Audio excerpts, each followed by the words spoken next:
you know, when I see the reviews, everybody holds them up and they look like little baby clothes, like little onesie.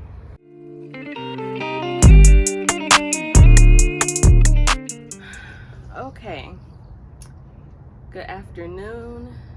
It's another day, another blessing, and today I wanted to do a video about how I got started into real estate investment without having to put down a lot of money or do a lot of things that you typically have to do to get started into real estate. And this is mainly for people, especially single moms as well, because I'm also a single mom, and this was one of the better ways for me to get started into it. And people who don't have a lot of money to invest into their own property by themselves as well.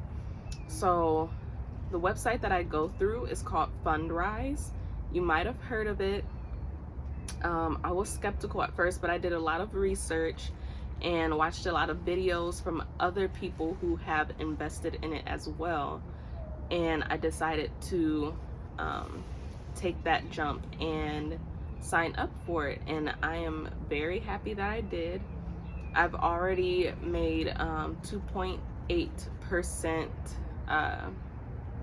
increase in my investment so far, and it's been less than a month, and that's just the beginning stages. So it should, they said, expect to jump up to 9 to 10% in returns, which, if you don't know anything about returns or investing, that's very large amount of returns that you get for your investment. I chose to start, so you can start with as little as $500 all the way up to $5,000 plus. I chose to do the $1,000 route first, so that jumps you up, and then you can choose other options. You can go through a portfolio. I will add clips in of that as well, of what the background looks like. And so here I am showing you guys the overview of what Fundrise looks like. It shows you your appreciation over the time.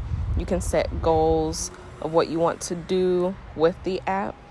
And then if I go to my portfolio, this just shows you all of the projects that I have. So it says I have 13 projects right now. And what that means is that I own a piece of all of these properties that I'm scrolling through right now. So you get to visually see what properties you own. There are physical locations that you could literally ride by. So Fundrise is kind of like stock, but not really, because you don't own a piece of the company, you own a piece of the actual property with other people. So, and then it also has dividends as well, and I believe that the dividends come from when you start to make a profit off of the property, as in when they start to rent out the housing or rent out the office spaces in the commercial buildings as well.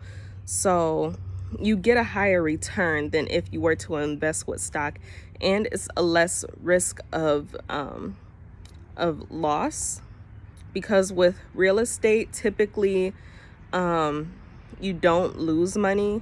That's why the return is so high, 9 to 10%, because typically, you know, people are always going to need real estate. People are always going to need property. People are always going to need land.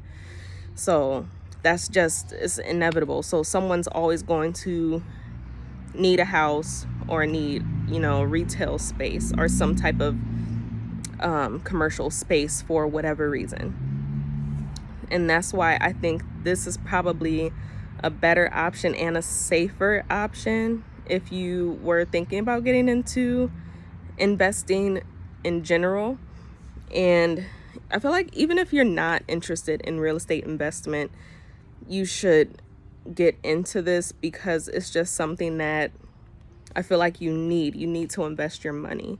You can't just have it sit, you know, in a savings account. That's probably one of the worst things that you could do, is have your money sit in a savings and have it saved that way, when you could you know, put it into something that's going to give it a higher return percentage in the long run. So even if you're not interested, I still feel like it's something good that you can do, because then, you know, 15 years down the road, you'll have that extra money that you can use it for whatever, or, you know, pass it down to your children and probably get them through college if that's what you want it to do. But whatever the reason, it's really good to invest in. I just want to get this option out there because not a lot of people may know about it. So you should definitely jump on it while it's still good and fresh, and that you can do it. So yes. Okay, sorry, my camera cut off and I don't really remember where I left off as far as what I was talking about. I know I said I was going to show you guys clips of what the website looks like and everything that it entails. And it's just really a great opportunity to get started. And I specifically wanted to talk to single moms because I know that soon extra money is going to be coming in, and now would be a great time and a great opportunity to, if you can, invest some of that money into real estate. And this is definitely a cheaper option that you can start with, because I just wanted to let some people know about the website and the company, because some people just may not know that this is an option, and a very reasonable and affordable option when it comes to investing, especially real estate investing. And it's supposed to get all the way up to a 9 to 10% return in your investments.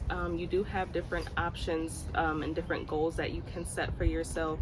I chose long term, so I'm basically using it kind of like an extra retirement fund. Since I do work for myself, I don't have a company that, you know, gives me a retirement fund that I can just automatically invest to. So this is just another option for me. So I did choose 10 plus years so that, you know, in 15-20 years I can take it out and use that as retirement money for myself. And you can invest as often as you like. So once you do your initial investment, you can go back in and continue to invest monthly if you want to, weekly, I believe. I don't think that they give you a limit on how often you can invest. So, but it is recommended that you put in often so that your money can grow a lot better, a lot easier.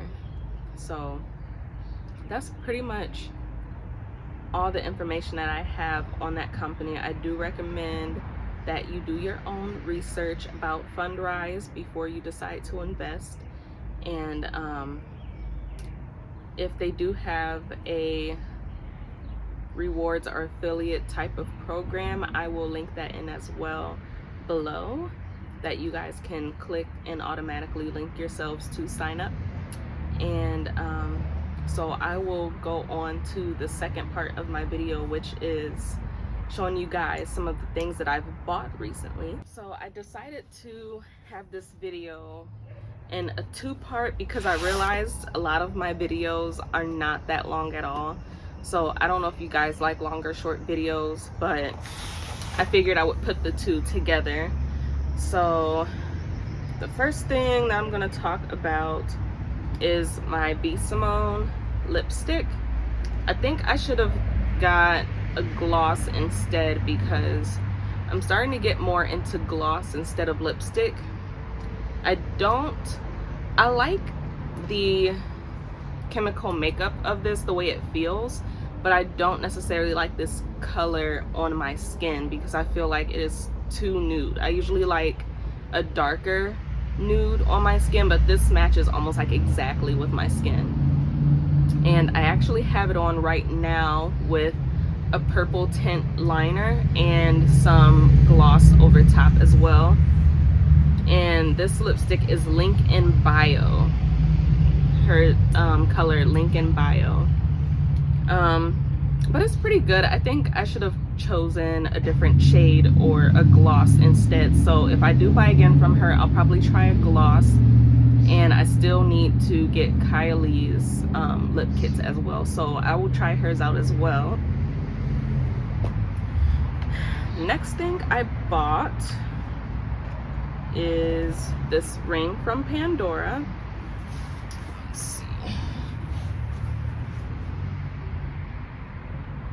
I don't know if you guys can see that.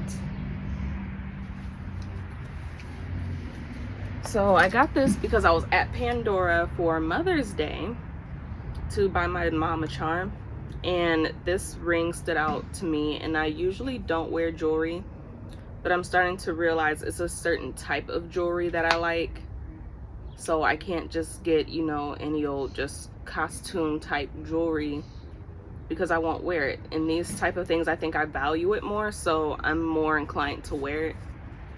But I forget how much this was. I'll put all the pricing of everything up on the screen because I don't remember. The next thing I bought is from one of my newer friends that I just met, Dr. Tamika Ellington. And I actually met her at a book signing event, which we were both vendors that attended. And this is recent, so I haven't read the book yet, but I'm sure it's amazing. And it's called Make Fear Your Superpower, so I can't wait to read this. And then this is another book that I can't wait to read from my really good friend Dr. Natasha Evans, and this was her book signing where I met Dr. Tamika Ellington. So this was her book signing, and this is about women telling their stories about how they overcame some, you know, traumatic events in their life. So I can't wait to read this as well. And then it also came with a journal, and she was selling bundles as well that had a bunch of different self-care things in it. I think it was a tumbler, a wine tumbler, a candle, some milk bath soap with Epsom salt. So there's that. And then another new thing I've been getting into is perfume. And I used to just do body mist, body spray, like from Bath and Body Works, because the smell of perfume would bother me.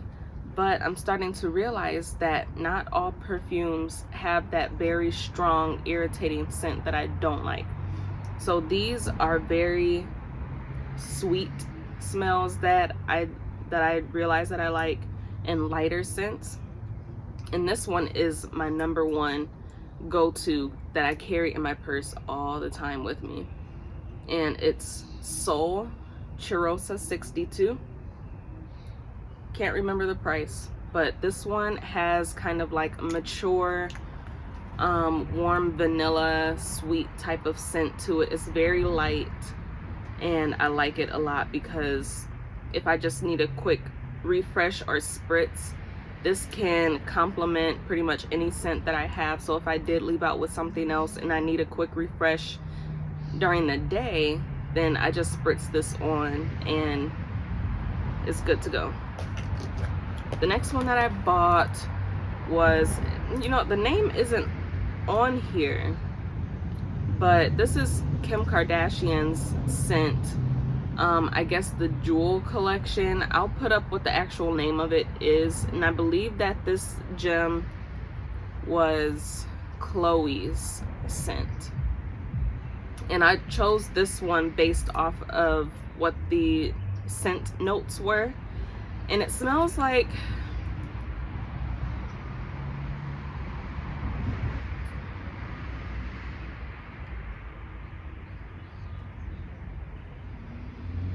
it smells a little bit floral, but not too much, because I know I don't really like floral scents, but it's kind of like a light floral, maybe jasmine in it as well. But I'll put down what the scent notes are of this one. This is my least favorite that I have right now, just because it is on the stronger side. So this one I usually just do like one spritz, and it's if I'm going somewhere a little bit more fancy. If I'm dressed up or whatever, I put this on So this isn't like an everyday scent that I use. And then my second favorite that I have, which I wear almost as often as the Sol Cheirosa, is Prada Candy. And I chose this one, which I'll send you guys a link to. I use micro perfumes, I believe is what it's called, that I buy their sample scents before I buy anything, because since I am so sensitive with scents, I like to get that first just so I can see before I buy it, because some of these are a little bit pricey and I would hate to get something that I don't like and then I spent a bunch of money buying it. But this is pretty much what it says. It smells like candy. It's a sweet scent.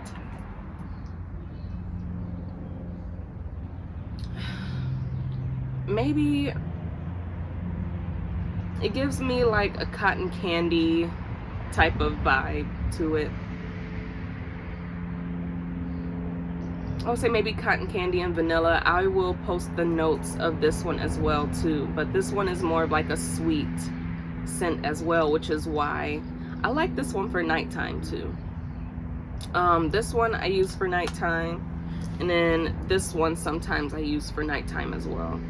And then there's another one that I think I'm considering, well, there's two I'm considering to get next. It's either Yves Saint Laurent Mon Paris, that might be my next one, and then Christian Dior Hypnotic Poison, which that one I'm a little bit hesitant on, but I like the scent because it kind of has a spicy kick to it, and I've never smelled anything like that before, but I know I wouldn't wear that one as often. It'll probably be another one like this, maybe for like a date night or something like that, or a night out with the girls. But Mon Paris from Yves Saint Laurent, that one would probably be more on the side of this one, where I use it often but not necessarily as an everyday scent. So I might get that one next. And then the last thing, oh no, second to last, I bought Skims. I am not going to try them on because let me tell you, these things, it's very difficult to get into these. But once it's on, it's comfortable. But it is so difficult to put this on, and I don't know if I got the wrong size or if that's how it's supposed to be. So if any of you guys have Skims, let me know if it's really supposed to be that difficult getting them on. Because, you know, when I see the reviews, everybody holds them up and they look like little baby clothes, like little onesie. But when I put it on, it feels good. It feels comfortable. It's definitely snug. But I think I want to try some of her undergarments. I don't know if I necessarily like the feel of a bodysuit. I think I should have gotten a size up. I don't know how I feel about this, but I definitely want to try maybe like her underwear and her bralettes instead. But the bodysuit, I don't know. I don't think I would get that again. And then my last purchase, this is my most recent, is this Kate Spade.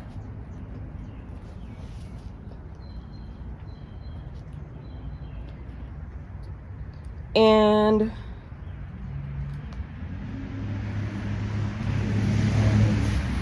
so this is okay. I don't know if I necessarily like the material. It's kind of like it kind of feels like raincoat material, and I don't know if I like that. I kind of like leather bags better, so I think next time I'll probably get something that I know is leather. I didn't know that it was going to come in this material, but I wanted to get something that you could tell it was a Kate Spade without being so loud about it. So I know she's, you know, her signature thing is the floral print, so that's why I got this one. But I really like neutral colors. I don't like loud colors with my bags. I'm just now getting into designer bags, and this is actually my first shoulder bag. I usually like backpacks, and the shoulder bag is okay. I think I might get a few more, but I wanted to get this one just to try it out before I got something a little bit more expensive. I'm thinking about getting the Never Full from Louis Vuitton for my birthday, but I'm not sure if I want to get that one because literally everybody has that bag. So I might get something that I know not a lot of people have from them.